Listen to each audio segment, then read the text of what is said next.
ভাইদেরকে আমি স্টেজে আসার জন্য অনুরোধ করছি। আপনারা যারা আছেন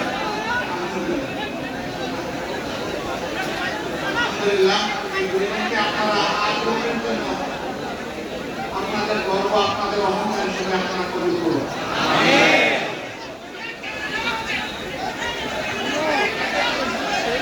আসসালামু আলাইকুম ওয়া রাহমাতুল্লাহি ওয়া বারাকাতুহু। আলহামদুলিল্লাহি রাব্বিল আলামিন ওয়াসসালাতু ওয়াসসালামু আলা রাসূলিল কারীম ওয়া আলা আলিহি ওয়া সাহবিহি ওয়া আহলি বাইতি আজমাইন। বাংলাদেশ জামাত ইসলামী ঐতিহ্যবাহী পাবনা জেলা শাখা কর্তৃক আয়োজিত ঐতিহ্যবাহী এডওয়ার্ড কলেজ মাঠে আজকের এই সুধীর সমাবেশ সম্প্রতি বৈষম্য বিরোধী আন্দোলনের শহীদ পরিবার এবং আহত ভাইদের সম্মানে আয়োজিত আজকের এই সমাবেশের সম্মানিত সভাপতি, আমার প্রিয় সহকর্মী, বাংলাদেশ জামাত ইসলামী পাবনা জেলা শাখার সম্মানিত আমির জনাব অধ্যাপক আবু তালেব মন্ডল, মঞ্চে বসা আজকের এই সমাবেশের সম্মানিত বিশেষ অতিথি, আপনাদের এই প্রিয় সন্তান, বাংলাদেশ জামাত ইসলামীর অন্যতম অ্যাসিস্ট্যান্ট সেক্রেটারি জেনারেল জনাব রফিকুল ইসলাম খান, বাংলাদেশ জামাত ইসলামের নেতৃবৃন্দ, শহীদ পরিবারের গর্বিত পিতৃবৃন্দ, মঞ্চে বসা অন্যান্য নেতৃবৃন্দ, আমার সামনে সমবেত সম্প্রতি আন্দোলনে যারা শহীদ হয়েছেন, বিশেষ করে যারা আহত হয়েছেন, সেই সমস্ত আমার প্রিয় বন্ধুরা, সমবেত সুধীমণ্ডলী, সাংবাদিক বন্ধুগণ, আমি আল্লাহ তাআলার শুকরিয়া আদায় করছি যে আল্লাহ রাব্বুল আলামিন উন্মুক্ত পরিবেশে দীর্ঘ 15.5 বছর আমরা যারা শ্বাসরুদ্ধকর অবস্থায় 18 কোটি মানুষ বাংলাদেশে মজবুত হয়ে বসবাস করছিলাম, বিগত আগস্ট মাসের 5 তারিখ মন ভরে আল্লাহ তাআলা আমাদেরকে শ্বাস নেওয়ার তৌফিক দান করেছেন। আমাদের তরে শুকরিয়া, তিনি জাতির বুকের উপর থেকে একটা জগদ্দল ভারী পাথর সরিয়ে দিয়েছেন। অন্যায়ভাবে গায়ের জুড়ে এই জাতির উপর মালিক হয়ে যারা ঝাঁপিয়ে বেরিয়েছিলেন, যারা জাতির সকল অধিকার কেড়ে নিয়েছিলেন, ন্যায়সঙ্গত প্রত্যেকটি আন্দোলন এবং দাবিকে গায়ের জুড়ে বুলেট এবং ব্যাওনেট দিয়ে যারা থামিয়ে দেওয়ার প্রয়াস চালিয়েছিলেন, আল্লাহ রাব্বুল আলামিন 2009 সালে 10 জানুয়ারি থেকে শুরু করে 2024 সালের 4 আগস্ট পর্যন্ত ধারাবাহিক আন্দোলনের মধ্য দিয়ে আল্লাহ তাআলা তাদেরকে উচিত শিক্ষা দিয়েছেন। এখানে আমাদের কোনো হাত ছিল না, পুরাটাই আউয়াল থেকে আখের আল্লাহ তাআলার কুদরতের খেলা ছিল। দুনিয়া এবং বাংলাদেশে কোন বিচক্ষণ রাষ্ট্রবিজ্ঞানীও কল্পনা করতে পারে নাই এইভাবে বাংলাদেশের বুকে একটা স্বৈরাচারের পতন হবে। তার জন্য আমরা মোটেই গর্বিত নই, বরঞ্চ এই বিজয়ের পরে দেশবাসীকে আমরা আহ্বান জানিয়েছিলাম, এই বিজয় আল্লাহর পক্ষ থেকে বাংলাদেশের জনগণের, মুসলিম জনগণের জন্য উপহার। আসুন আমরা আল্লাহর শুকরিয়া আদায় করি। আল্লাহ তাআলার দেওয়া 3 দফা কর্মসূচির মাধ্যমে সূরা নসরে আল্লাহ তাআলা সেই 3 দফা কর্মসূচি দিয়েছেন, ফাসাব্বিহ বিহামদি রাব্বিকা ওয়াস্তাগফির। তোমরা এই সফলতার জন্য, আল্লাহ তাআলার এই উপহারের জন্য তোমরা সেই মহান আল্লাহর পবিত্রতা বর্ণনা করো, তাসবিহ করো। তিনি যে তোমাদেরকে এই নিয়ামত দিয়েছেন তার জন্য তার প্রশংসা করো, তাহমিদ করো, হামদ করো। এই কাজ করতে গিয়ে মানুষ হিসেবে তোমাদের যত ভুল ত্রুটি হয়েছে তার জন্য তোমরা মওলার কাছে ক্ষমা চাও, আশ্রয় চাও, ক্ষমা চাও। আমরা আমাদের বন্ধুদেরকে বলেছিলাম, বিশেষ করে দলীয় সহকর্মী শুভাকাঙ্ক্ষীদেরকে অনুরোধ করেছিলাম যে আল্লাহ তাআলার এই নিয়ামতের শুকরিয়া আদায় করার জন্য মন ভরে তাদের 2 রাকাত নামাজ আদায় করুন। প্রতিষ্ঠিত সেজদায় কেঁদে কেঁদে চোখের পানি দিয়ে আল্লাহ তাআলার শুকরিয়া আদায় করুন। আমরা বলেছিলাম কমপক্ষে একটা রোজা রাখেন। আমরা বলেছিলাম আপনার তৌফিক অনুযায়ী আশপাশের যে কোনো গরিব বিপন্ন মানুষকে আপনার পকেট থেকে কিছু দিয়ে আপনি তাকে সাহায্য করুন। এইভাবে আপনি আল্লাহ তাআলার শুকরিয়া আদায় করুন। বন্ধুগণ, আপনারা সাক্ষী, 15-15.5 বছর বাংলাদেশ জামাতে ইসলামের উপর যে জুলুম করা হয়েছে, এই জুলুম আর কারো উপর করা হয়নি। আমাদের 2 জন সাবেক আমির জামাত, একজন এই ময়দানের এক রত্নগর্ভ মা একজনকে জন্ম দিয়েছিলেন, বিশিষ্ট আলেম দ্বীন, বিশিষ্ট পার্লামেন্টারিয়ান, সাবেক সফল সৎ মন্ত্রী জনাব মাওলানা মতিউর রহমান নিজামী। আরেকজন এই দেশের গণমানুষের নেতা, যিনি কাজ শুরু করেছিলেন ছোট্ট কুটির থেকে, গ্রামের জনগণের সমস্যা সমাধান থেকে শুরু করে আল্লাহ তাআলা তাকে পাকিস্তানের পার্লামেন্টেও নিয়েছেন, বাংলাদেশের পার্লামেন্টেও বারবার আল্লাহ নিয়েছেন। তিনি আপনাদের বুঝে সম্মানিত হয়ে পার্লামেন্টে গিয়েছিলেন। এই লোকগুলাকে নিষ্ঠুরভাবে বিচারিক হত্যাকাণ্ডের মাধ্যমে জুলুম করে দুনিয়া থেকে বিদায় করা হয়েছে। সম্মানিত ভাইরা, মিথ্যা অভিযোগ, মিথ্যা সাক্ষী, সাজানো আদালত, বানানো রায়ের মধ্য দিয়ে তাদেরকে দুনিয়া থেকে বিদায় করে দেওয়া হয়েছে। আল্লাহ তাআলার কাছে চোখের পানি দিয়ে আমরা ফরিয়াদ করেছিলাম, রব্বুল আলামিন যারা আমাদের নেতৃবৃন্দের বিরুদ্ধে অপবাদ দিয়েছে, তাদের শিক্ষাটা এই জমিনের মানুষকে অন্তত তুমি একটা বার করে দেখাইও। আলহামদুলিল্লাহ, আলহামদুলিল্লাহ, আলহামদুলিল্লাহ রাব্বিল আলামিন। 18 কোটি মানুষ তা প্রত্যক্ষ করেছে। আপনারা সাক্ষী বন্ধুগণ, 1-2 করে 11 জন জাতীয় নেতাকে হত্যা করা হয়েছে। কাউকে দেওয়া হয়েছে ফাঁসি, কাউকে ষড়যন্ত্র করে কারাগারের ভিতরে মৃত্যুর দিকে ঠেলে দেওয়া হয়েছে। শেষ পর্যন্ত কোরআনের পাখি খাত এই বাংলার আপামর জনগণের প্রিয় পরিজার টুকরা একজন মানুষ আল্লামা দেলওয়ার হোসেন সাঈদীর সাথেও নিষ্ঠুর আচরণ করে তাকেও মৃত্যুর দিকে ঠেলে দেওয়া হয়েছে। যে মানুষটা হাসতে হাসতে হাসপাতালে ঢুকতে 24টা ঘন্টা গেল না, তাকে তারা মওলার কাছে পাঠিয়ে দিল। এর রহস্য একদিন বের হয়ে আসবে ইনশাআল্লাহ। এইভাবে তাদের থেকে শুরু করে সর্বশেষ এই বৈষম্য বিরোধী আন্দোলনে বাংলাদেশের প্রতিটি প্রান্তরে, গ্রামে গঞ্জে, শহরে বন্দরে যাদের বুকের উপর পুলিশ সরকার গুলি চালিয়ে আমাদের হাজারো সন্তানকে, ভাইকে হত্যা করেছে, বোনকে হত্যা করেছে, কুলের শিশুকে হত্যা করেছে, আকাশ থেকে গুলি ছুড়ে হত্যা করেছে, জমিন থেকে গুলি ছুড়ে হত্যা করেছে, হত্যা করার পর লাশগুলা নিষ্ঠুরভাবে পুড়িয়ে দিয়েছে। আমরা আল্লাহ তাআলার দরবারে তাদের বিরুদ্ধে আর্জি পেশ করলাম। জামাতে ইসলামের উপর জঘন্য জুলুম করা হয়েছে, তবে এই জুলুম থেকে বাংলাদেশের দেশপ্রেমিক, গণতন্ত্রকামী কোন দল, সংস্থা, সংগঠন, ব্যক্তি বাদ পড়েননি। এরা রাস্তার বিক্ষোভ ভাই বোনটি থেকে শুরু করে সকল পর্যায়ের মানুষের উপর জুলুম করেছে। বলবেন বিক্ষোভের উপর কিভাবে জুলুম করলো? আমি একদিন গাড়ি দিয়ে যাচ্ছি, হঠাৎ করে বনানীতে নেমে গেলাম। আমার চালককে বললাম, ভাই থামো। নেমে গিয়ে একজন ভিক্ষুককে এখানকে জিজ্ঞেস করলাম, আপনি সারাদিনে কত রুজি করেন? ওই আলহামদুলিল্লাহ আমার তো রুজি 1000 থেকে 2000 হয়। আমি বললাম, ভাই আপনার বেতন তো আমার চেয়ে বেশি। ওই স্যার থাকে না। কেন থাকে না? বলে যে সকালবেলা এখানে বসতে হলে খাজনা দিয়ে বসতে হয়। আরে খাজনা দেওয়া বলে যে কেডারদেরকে খাজনা দিয়ে। একজন ভিক্ষুক কেডার ছিল। এইভাবে কেডারদের পাল্লায় দেশবাসী পড়েছিল। সন্ধ্যাবেলা ঘরে ফিরবে, সামান্য একটু রুটির জন্য, ভাতের জন্য, চালের জন্য, ডালের জন্য তাকে একটা দোকানে ঢুকতে হয়েছে। দোকানে ঢুকে তার মাথা ঘুরিয়ে দেওয়ার জন্য 30 টাকা কেজি পেঁয়াজ এখন ট্রিপল সেঞ্চুরি 300 টাকা, 10 গুণ বেড়ে গিয়েছে।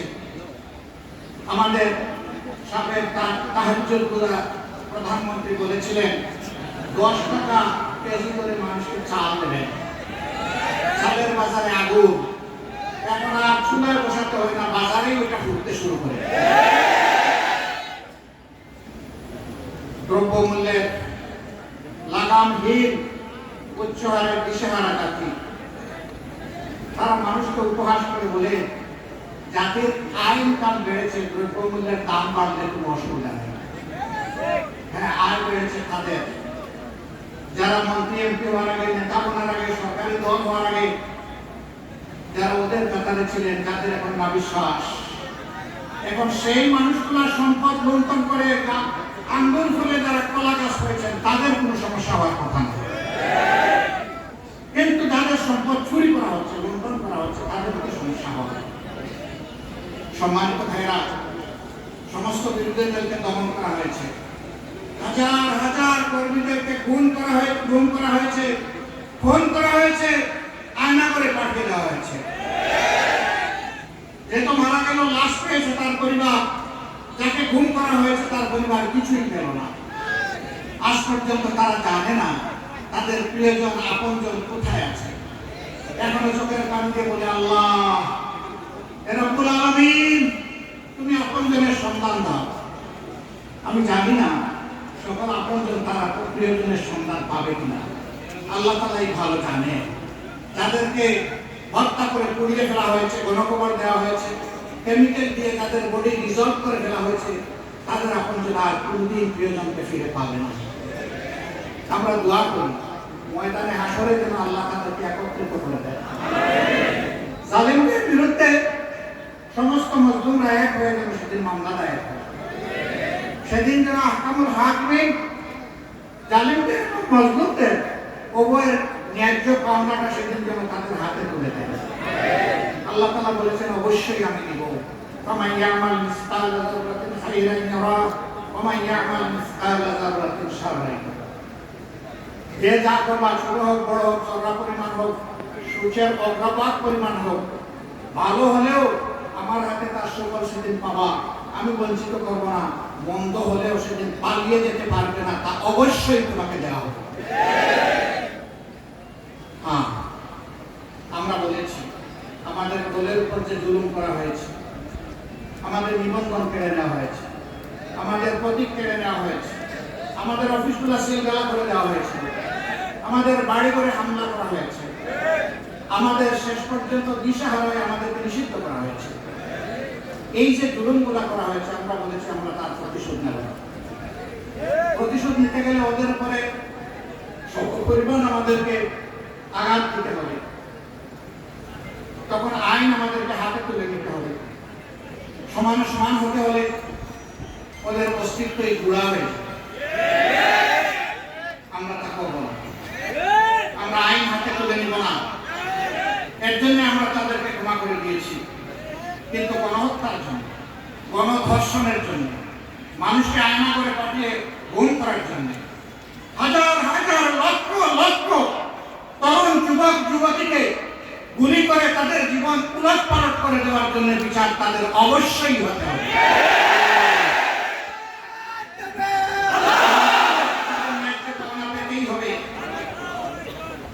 আজকে সন্তান হারা বাবা মা তাদের সন্তান ফিরে পাবে না, তারা ন্যায় বিচার চায়। ন্যায় বিচার পাওয়ার অধিকার অবশ্যই তাদের আছে।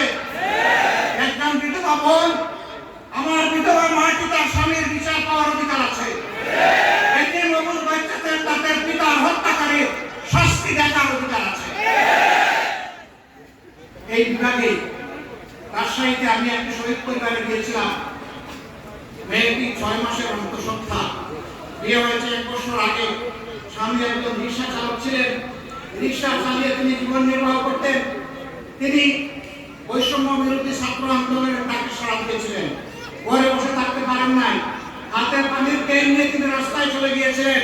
পানি বিতরণ শেষ হওয়ার পর তিনি জালিমদের ভুলে মোকাবিলা করতে লেগে গেলেন এবং সেই ভুলে এসে তার বুক চাষরা করে দিল, তিনি শাহাদাত বরণ করলেন। মেয়েটিকে আমি জিজ্ঞেস করলাম, মা মা তুমি কেমন আছো? মেয়েটি আমাকে জবাব দিল, আপনি আমাকে মা বলেছেন, এটি আমার অনেক বড় পাওনা। আমি ভালো আছি, কিন্তু বাবা আমার গর্বের সন্তানের কি হবে? এ যখন দুনিয়া আসবে তখন তার বাবা নামে কারো চেহারা দেখবে না। মুখে যখন তার কথা ফুটবে, বাবা বলে কাউকে ডাকার খুঁজে পাবে না। তাকে আমরা কি সান্ত্বনা দেব বলেন? এরপরে বলল, আমি এক গরিবের মেয়ে, আর এটি একটি গরিব পরিবার। যেটাই হোক, আমার স্বামী যাই কিছু করতো, তাই নিয়ে আমরা বড় শান্তিতে ছিলাম। আমার সন্তানকে, আমাকে, তার মাকে কে দেখবে বাবা? আমি বলেছিলাম, মা আজ থেকে তোমাদের পরিবারের আমরাও সদস্য। তোমার বাচ্চা যত সময় পর্যন্ত সে প্রাপ্তবয়স্ক না হবে, যদি ছেলে হয় সে কাজে যোগদান না করবে, যদি মেয়ে হয় সে যতদিন পর্যন্ত তাকে বিয়ে শাদী দেওয়া না হবে ততদিন পর্যন্ত আল্লাহর উপর ভরসা করে এই দায়িত্ব আমরা নিলাম। আলহামদুলিল্লাহ। আল্লাহ আলহামদুলিল্লাহ, শুকরিয়া আদায় করি আল্লাহ তাআলা এমন একটা মজবুত পরিবারের পাশে আল্লাহ আমাদেরকে দাঁড়ানোর তৌফিক দান। আলহামদুলিল্লাহ আলহামদুলিল্লাহ। এরকম যেখানেই যাই বুক ফাটা আর্তনাদ এখানে শুনতে পাই, হৃদয়ের কান্তিও শুনতে পাই, নিজেকে ধরে রাখতে পারি না। সুমাইয়া নামের আমার একটি বোন জানালার কাছে দেখছিল নারায়ণগঞ্জের সাইনবোর্ড এলাকায় কি হচ্ছে রাস্তায়। আকাশ থেকে জালিমের ছোড়া বুলেট এসে তার বুকে বিঁধল, এপুর অপুর করে চলে গেল, চিৎকার দিয়ে মাটিতে পড়ে গেল, দুনিয়া থেকে বিদায় নিল। তার কোলে 2 মাসের একটা শিশু সে রেখে গেল, একমাত্র শিশু। স্বামীটি একজন গার্মেন্টস কর্মী। তাদের বাসায় যখন গেলাম, বাচ্চাকে তুলে দিলাম, চোখের পানি ধরে রাখতে পারলাম। তাদেরকে বলেছি, এই সন্তান এখন থেকে জাতির সন্তান, আমাদের সন্তান, তারও দায়িত্ব আল্লাহর উপর ভরসা করে আমরা। এই 2 পরিবার সহ এরকম আরো অসংখ্য পরিবার, আলহামদুলিল্লাহ আমরা চেষ্টা করেছি তাদের পাশে দাঁড়ানোর। আমরা কোনো দাবি করি না, তাদের সকল কষ্ট আমরা আমাদের বুকে নিতে পেরেছি আর তাদের বুক হালকা করতে পেরেছি। আমরা শুধু বলেছিলাম যে আপনাদের কষ্টে অংশীদার হতে চাই এবং পুরুষদের কপালে চুমু দিয়ে নিজেদেরকে গর্বিত বানাতে চাই। কারণ আপনারা জাতীয় বীরের কেউ ভাই, কেউ পিতা, কেউ সন্তান। আল্লাহু আকবার। সাংবাদিক বন্ধুরা আমাদেরকে প্রশ্ন করেন, এই আন্দোলনে আপনাদের দলের কতজন শহীদ হয়েছে? আমি তাদেরকে সোজা 7টা উত্তর দিই। বন্ধু, আমাদের দলের শহীদ হয়েছে কতজন এটা আপনাকে বলবো না, আমরা জানি কিন্তু বলবো না। কেন বলবো না? জিজ্ঞেস করে কেন বলবেন না? বলি যে এই কারণেই বলবো না, শহীদরা কোনো দলের সম্পত্তি হতে পারে না। এরা জাতির সম্পদ, এরা জাতীয় বীর। ওই জায়গাটা আমরা ঠিক রাখতে চাই বলে কতজন শহীদ হয়েছে সে কথা আমরা বলবো। যারাই শহীদ হয়েছে, এই শহীদ আমার, এই শহীদ আপনার, এই শহীদ সমস্ত জাতি। সারা জিন্দেগি এই পরিবারগুলোর খেদমত করলে, সেবা করলে, সম্মান করলে আমরাই গর্বিত হব, কিন্তু তাদের ঋণ আমরা পরিশোধ করতে পারবো না। আমরা বর্তমান সরকারের কাছে দাবি জানিয়েছি, প্রত্যেকটি পরিবারকে সম্মানজনকভাবে বাঁচার জন্য পর্যাপ্ত সহযোগিতা দিতে হবে সকল দিক থেকে। এই পরিবারের কর্মক্ষম, উপযোগী, যোগ্য কমপক্ষে একটি মানুষকে সরকারি চাকরিতে নিয়োগ দিতে হবে। এই দেশে যারা স্বৈরাচার এবং স্বৈরাচারের দূষণ, যারা স্বৈরাচারের হাতকে শক্তিশালী করেছে, যারা মানুষ খুন করেছে, সরকারি চাকরিতে থাকার জনগণের ট্যাক্সের টাকা খাওয়ার অধিকার তাদের নেই। এই জায়গাগুলো খালি করে আমার যে যুবক যুবতী ছেলে মেয়েরা আহত হয়েছে, গুলিবিদ্ধ হয়েছে, তাদেরকে সেই জায়গায় সুযোগ করে দিতে হবে। আর দিয়েও তাদের মূল্যায়ন হবে না, কারণ তারা এগুলো পাওয়ার জন্য লড়াই করে নাই। প্রত্যেকটা ছেলে মেয়ে তাদের কলিজা হাতে নিয়ে রাস্তায় নেমে এসেছিল। একটা মেয়ে বলেছিল, আমার পিছনে পুলিশ, সামনে আমার স্বাধীনতা, আমি যাবো কোন দিকে? আমি যাবো স্বাধীনতাতে আলিঙ্গন করতে। স্যালিউট মা, তোমাকে স্যালিউট। তুমি আমাদের গর্বের প্রতীক, তুমি সত্যিকারের যোদ্ধা, আর তোমার মতো যারাই লড়াই করেছে তারাই যোদ্ধা। এই যুদ্ধের বিনিময়ে বাংলাদেশটা মুক্ত হয়েছে। অনেকে বলতেছেন স্বাধীন হয়েছে, এটি দ্বিতীয় স্বাধীনতা। কেন বলে দ্বিতীয় স্বাধীনতা? আমরা তো 48-এ একবার স্বাধীন হলাম, 71-এ আরেকবার স্বাধীন হলাম, এখন 24-এ আবার এটা কিসের স্বাধীনতা? হ্যাঁ, পরাধীনতার প্রশ্ন যেখানেই থাকে, স্বাধীনতার লড়াই সেখানেই সামনে চলে আসে। আমরা ছিলাম ভৌগোলিক স্বাধীনতা প্রাপ্ত একটি পরাধীন দেশ, পরাধীন জাতি। মানুষ মুখ করে কথা বলতে পারত না, একটা অদৃশ্য তালা তাদের টুটে ঝুলিয়ে দেওয়া হয়েছিল। মানুষ রাস্তায় ঘরে কোথাও শান্তিতে থাকতে পারত না। স্বৈরাচারী সরকারের প্রধান সঙ্গী জাতীয় পার্টির মরহুম নেতা হুসাইন মোহাম্মদ এরশাদ সাহেব বলেছিলেন, ঘরে থাকলে ঘুম, বাইরে গেলে খুন, কোথায় যাবে? একেবারেই একটা খাঁটি কথা তিনি বলেছেন। আল্লাহ এই কথার কারণে তাকে ক্ষমা করে দেন। সম্মানিত ভাইরা, তিনিও স্বৈরাচারের হাতকে শক্তিশালী করেছিলেন, ইচ্ছায় হোক অনিচ্ছায় হোক। প্রত্যেকটি অবৈধ নির্বাচনে তারা অংশগ্রহণ করেছিলেন। ইদানিং তারা দুঃখ প্রকাশ করেছেন, ক্ষমা চেয়েছেন এবং মানুষের সহযোগিতা চেয়েছেন। মানুষ যদি তাদেরকে ক্ষমা করে দেয়, আমাদের কোনো আপত্তি নেই। সম্মানিত ভাইরা, এই পাটনা একটা ঐতিহ্যের স্মারক এবং ধারক। আপনাদের মাধ্যমে প্রিয় জাতির কাছে আমি নিবেদন করতে চাই, অতীতে যারা অপরাধ করেছিল তাদের হতে হবে। কারণ তারা যখন ক্ষমতায় ছিলেন, তারাই তো বলেছেন আইন সবার জন্য সমান, তার বিচার বিভাগ স্বাধীন।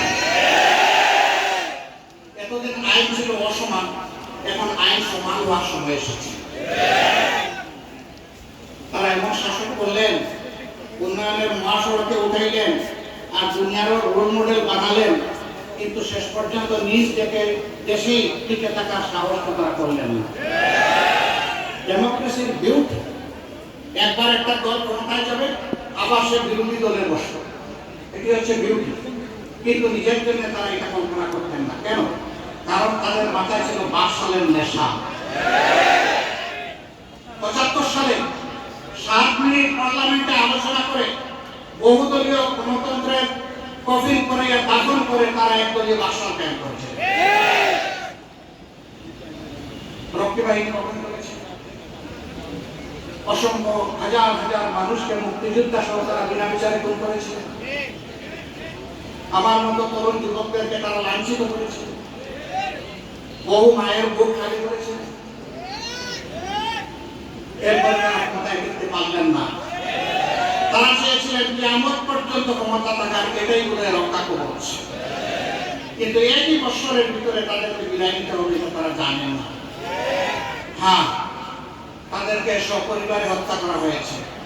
আমরা বিনা বিচারের কোনো হত্যাকেই আমরা সমর্থন করি না, কিন্তু আমাদের সমর্থন করা না করায় আল্লাহ তাআলার ফয়সালা আটকে থাকে না। আল্লাহর যেটা ফয়সালা সেটাই বাস্তবায়ন হয়। এখানে কারো কষ্ট হলেও হয়, কারো ভালো লাগলেও হয়।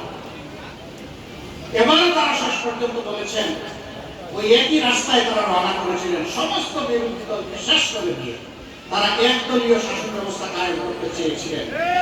এই জন্য আপনাদের এই পাশের জেলা তাদের নেতা একজন বলেছিলেন যে আমরা অন্তরে বাকশালের চেতনা লালন করি। ভালো কথা। বাকশাল যদি এত উন্নত মানের খাবার হয়, তাহলে আপনারা আওয়ামী লীগ পরিবেশন করছেন কেন?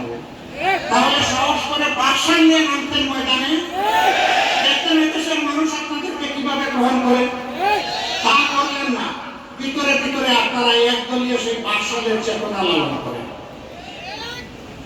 আমরা আল্লাহ তাআলার কাছে দোয়া করি, ভবিষ্যতে অনুরূপ চেতনার কোন দুষ্ট দল এবং শক্তি যেন ক্ষমতায় না আসে। বারবার যেন আমাদের যুবক তরুণদেরকে রক্ত দিতে না হয়, জীবন দিতে না হয়, অধিকার আদায়ের জন্য তাদেরকে এইভাবে মরতে না হয়। এই লড়াইটা হোক শেষ লড়াই, 24-এর লড়াই হোক, এই বাংলাদেশের কপাল, মানুষের কপাল কিসমত চিরদিনের জন্য বদলানো লড়াই।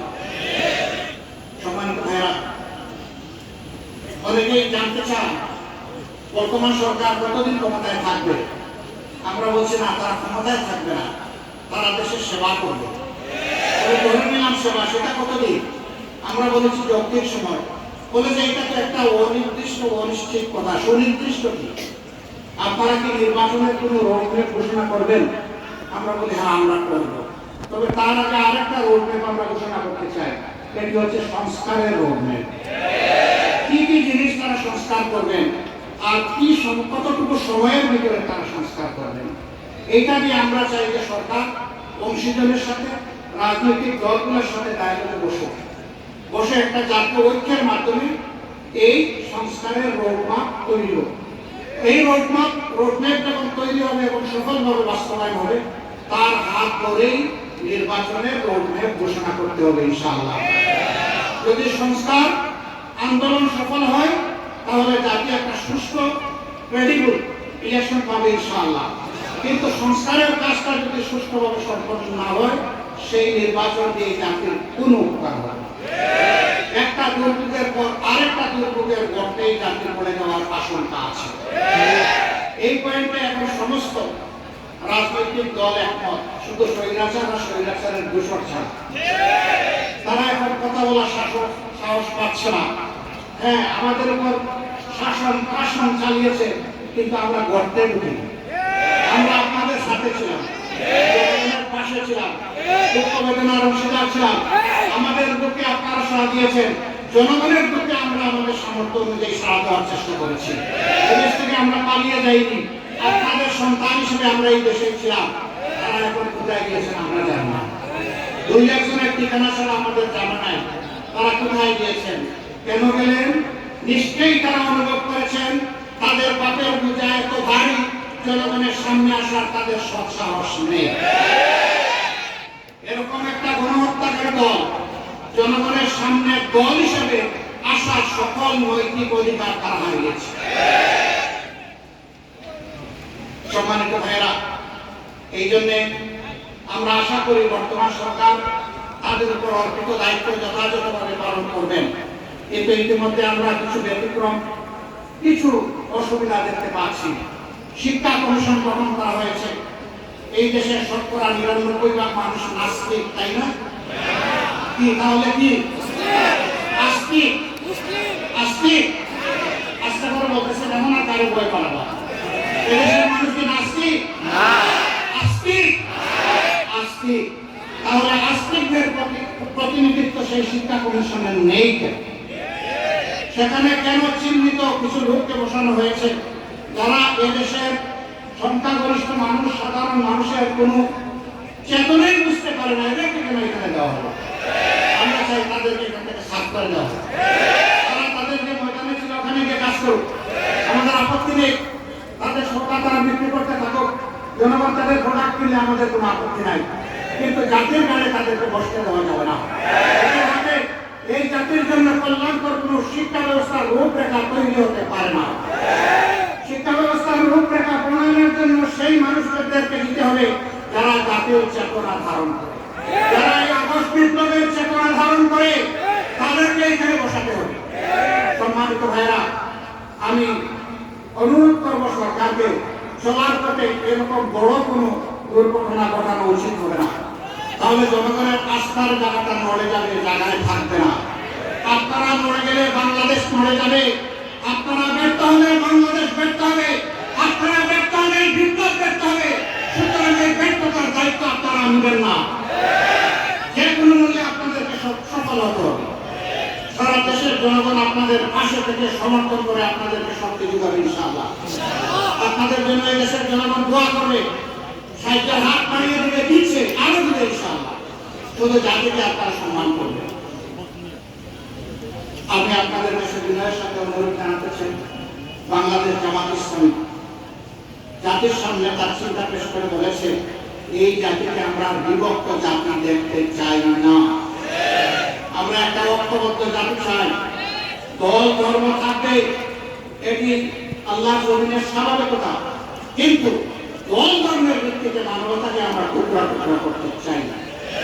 আমরা চাই বাংলাদেশের যারাই নাগরিক, তারা নাগরিক হিসাবে সমান অধিকার তারা ভোগ করবে, তারা গর্বিত হবে।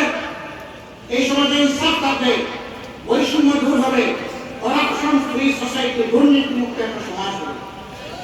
এরই আন্দোলন জামাত ইসলামী করে যাচ্ছে। আমাদের বিরুদ্ধে অনেক অপবাদ, অনেক অভিযোগ। আজকে একটি বোন আমেরিকা থেকে তিনি ফোন করেছেন, বাংলাদেশের একটি চমৎকার মিডিয়ায় তিনি কিছুদিন সার্ভিস দিয়েছেন, যে মিডিয়া আমাদের বিরুদ্ধে এবং দেশের বিরুদ্ধে যুদ্ধ ঘোষণা করেছেন। এখন তিনি যুক্তরাষ্ট্রে, তিনি আমাকে ফোন করে বললেন, এখানে একটা মিডিয়া হাউসের সাথে আমি সম্পৃক্ত, 14 আগস্ট পর্যন্ত আপনাদের ব্যাপারে অনেক কথা শুনেছি, 5 আগস্ট থেকে নতুনভাবে আপনাদেরকে দেখছি, আপনাদের ব্যাপারে আমাদের ধারণা উলট পালট হচ্ছে। আমি আমার ধারণাগত জায়গা থেকে আপনার সাথে কিছু কথা বলতে চাই, আমি কি একটু সময় পাবো? আমি তাকে বলেছিলাম, মোস্ট ওয়েলকাম, আপনি সময় পাবেন, আপনাকে স্বাগত, কিন্তু আপনাকে সময় দিতে হলে আমাকে আরেকটু সময় দিতে হবে, কারণ বেশ কিছু চ্যানেল মিডিয়া আমাদের কথা শুনতে চায়। আমরা বিভিন্ন কাজের চাপের কারণে এখন অনেককে আমরা সুযোগ দিতে পারছি না, আপনাকে একটু অপেক্ষা করতে হবে। তিনি বলছেন, আমার কোনো আপত্তি নেই, যতদিন অপেক্ষা করা লাগে আমি করব। এরপরে তিনি বললেন, যে যাবৎ আপনাদের ব্যাপারে যা শুনেছি সবগুলাই শুধু খারাপ জিনিস শুনেছি, ভালো কিছুই শুনি নাই। আমি বললাম, আপনি শুনবেন কেমনে? 15.5 বছর তো আমাদের বুকে তালা ঝুলিয়ে দেওয়া হয়েছে, আমাদেরকে স্বস্তির সাথে সমাজে বসবাস করতে দেওয়া হয়নি। আমাদের একজন কর্মী তার সন্তানকে নিয়ে খাবার টেবিলে দুপুরবেলা বসেছেন, ধরে নিয়ে বলেছে তারা রাষ্ট্রের বিরুদ্ধে গোপন বৈঠক করেছে, ষড়যন্ত্র করেছে। নিজের ভাতের টেবিল দিয়েও তাদের জন্য নিরাপদ ছিল না। তা আপনি আমাদের কথা শুনবেন কেমনে বোন? আপনার তো শোনার কোনো সুযোগই ছিল না। আল্লাহ তাআলা এখন একটু সুযোগ দিয়েছেন, আমরা মিডিয়ার সামনে কথা বলতে পারছি, সেই সমাজে জনগণ জানতে পারছে আমাদের চিন্তা কিছু এখন এখন। আমরা আরেকটু কথা বলেছি, আমরা বলেছি যে একটা স্থায়ী বন্দোবস্ত রাজনীতির এই দেশে হতে হবে। অস্থায়ী বন্দোবস্তের মাধ্যমে নিগ্রহের পর নিগ্রহ এই জাতির কপালে না আসে। এই বিপ্লবের পরে এই দলটি সবচেয়ে বেশি মজলুম, যদি প্রতিশোধ নিতে হয় তাহলে তার অধিকার সবার আগে, তাই না? আমরা আমাদের কর্মীদেরকে বলেছি, সাবধান, আমরা আইন হাতে তুলে নেব না, প্রতিশোধ বলতে যা বোঝায় তাও আমরা করবো না। আমরা যা করবো আইনের মাধ্যমে করবো, আইনের সহায়তায় করবো, আইনের হাতে পারপিটেটরকে আমরা তুলে দেব, কিন্তু আমরা আইন হাতে তুলে নেব না। ধৈর্য ধরুন, শান্ত থাকুন, আল্লাহ তাআলা শুকরিয়া আদায় করুন। তৎকালীন সরকারি দলের নেতা এবং তাদের দলের সাধারণ সম্পাদক বলেছিলেন, আওয়ামী লীগ সরকারের পতন হলে 2 দিনে 5 লক্ষ আওয়ামী সমর্থক নেতা কর্মীকে হত্যা করা হবে। আমি জিজ্ঞাসা করি, এত বড় বিপ্লবের পরে 5 লক্ষ লোককে কি তাদের হত্যা করা হয়েছে? 50,000, 5,000, 500, 5 জন? হ্যাঁ, দুই এক জায়গায় হয়েছে, তাও আমরা সমর্থন করি না। কি জন্যে? এই বাংলাদেশের মানুষকে তারা জুলুম করেছেন, অন্যায় করেছেন, কিন্তু বাংলাদেশের মানুষ জালেম নয়, তারাই জালেম ছিল। বাংলাদেশের মানুষ চরম খরচের মাধ্যমে প্রমাণ করেছে বাংলাদেশের মানুষ সভ্য এবং মানবিক মূল্যবোধ তারা রাখে, আর তারা উল্টাটা প্রমাণ করছে। বাংলাদেশ শান্ত আছে, কিন্তু এই শান্ত পরিস্থিতি অনেকে সহ্য হচ্ছে না, অস্থির করে তোলার চেষ্টা করা হচ্ছে দফায় দফায় বিভিন্ন অবস্থায়। আমরা আল্লাহর পর ভরসা করে বলতে চাই যে এই জাতি জগৎ পাথর সরিয়ে দিয়েছে, সেই জাতি পাথরের ছায়াকেও লাথি মেরে সরিয়ে দেওয়ার শক্তি রাখে। আল্লাহ সাহায্য করবেন ইনশাআল্লাহ। আমাদের কোনো শক্তি নয়, আল্লাহ শক্তি দেয়। আমি আবারও তরুণ যুবকদেরকে সেলুট জানাই। যে আন্দোলন শুরু হয়েছিল পিলখানায়, আমাদের গর্বিত সেনাবাহিনীর 57 জন চৌকস দেশপ্রেমিক সেনা অফিসারকে হত্যা করার মাধ্যমে তার প্রতিবাদে যে আন্দোলন শুরু হয়েছিল, সেই আন্দোলন তোমাদের হাতে এসে পূর্ণতা পেয়েছে, আলহামদুলিল্লাহ। অনেকে দলীয় ক্রেডিট নিতে চাইবেন, ভাই আমরা চাই না। আমরা যার ক্রেডিট তারই নিতে চাই। আসল ক্রেডিট আল্লাহ তাআলা, আর জমিনে ক্রেডিট আমাদের কলিজার টুকরা সন্তানদের। বিভিন্ন জায়গায় যাই, এই সন্তানরা আসে, এখানে আসে। এই আন্দোলনের যারা সমন্বয়কে এই জেলায় দায়িত্ব পালন করেছে তারা এখানে আছেন। তো তারা মাঝে মাঝে আমার ছবি তুলতে চায়। আমি বলি ছবি এখানে রাখো, তোমার মোবাইলে না রাখলেও চলবে, এই ছবি স্থায়ী ছবি। আমি একজন বুড়া মানুষ, চুল, দাড়ি, ব্রু, ড্রেস সব আমার সাদা। এই মানুষের সাথে ফটো তুলে তোমাদের কি হবে? না, আপনি বুড়া নন, আপনি জোয়ান। আলহামদুলিল্লাহ, আমি আল্লাহর কাছে চাই আমি যেন চির যৌবনা থাকি। বয়স আমার যাই হোক, সব কিছু পেকে যাক, কিন্তু আত্মা যেন আমার বুড়ো না হয়। আমি যেন সবসময় উত্থাল শক্তির অধিকারী যুবকদের সাথে আমি যেন থাকতে পারি। আল্লাহ যেন আমাকে কবুল করেন। ঠিকই তোমাদের কথা আমি গ্রহণ করিলাম, আমিও যুবক, তোমরাও যুবক। আমরা ইনশাআল্লাহ আল্লাহর দেওয়া যৌবনের এই নিয়ামত, এই শক্তি দিয়ে সকল অন্যায় অসত্যের বিরুদ্ধে চিরদিন আমরা লড়ে যাব ইনশাআল্লাহ। যেখানেই সত্য সেখানেই আমাদের সাহিত্যের হাত, যেখানে মিথ্যা নির্যাতন সেখানেই আমাদের কঠোর আঘাত। সমান তালে চলবে ইনশাআল্লাহ। আল্লাহ তাআলা এই জাতিকে হেফাজত করুন, রক্ষা করুন। আল্লাহ তাআলা বাংলাবাসীকে সম্মানিত করুন। রব্বুল আলামিন বাংলাদেশের উপর শান্তির ফয়সালা দান করুন। আল্লাহ তাআলা তার রহমতের দরজা বাংলাদেশের জনগণের জন্য খুলে দিন এবং রব্বুল আলামিন এই জমিন থেকে জুলুমতন্ত্রকে চিরতরে নির্মূল করে দিন। এই সবাই আপনারা কষ্ট করে এসেছেন, কাদা বড়া মাঠ, তারপরে আপনারা দীর্ঘক্ষণ আমাদের সহকর্মীদের এবং আমার বক্তব্য শুনেছেন। আমার বক্তব্যে কেউ আঘাত পেলে আমি তাদের কাছে ক্ষমা চাই, আমাকে ক্ষমা করে দেবেন। আমি মানুষ, ভুল আমারও হতে পারে। আর যদি কোনো কথা মনে হয় এই কথাটি তিনি নিজের জন্য বলেননি, যে জাতির জন্য বলেছেন, তাহলে এই লড়াইয়ে আপনাকে আমরা পাশে চাই। আপনারা কি আমাদের পাশে থাকবেন ইনশাআল্লাহ? আলহামদুলিল্লাহ। সবাইকে ধন্যবাদ জানিয়ে মহান মওলার শুকরিয়া আবারও আদায় করে আমি আমার বক্তব্য এখানে শেষ করছি। আল্লাহ হাফেজ। বাংলাদেশ জিন্দাবাদ, বাংলাদেশ জামাতে ইসলামী জিন্দাবাদ। আকশ বিপ্লব চিরতরে প্রতিষ্ঠিত। আসসালামু আলাইকুম ওয়া রাহমাতুল্লাহ। সম্মানিত বাংলাবাসী, আমাদের জবাবের বক্তব্যের মাধ্যমে আমাদের আজকে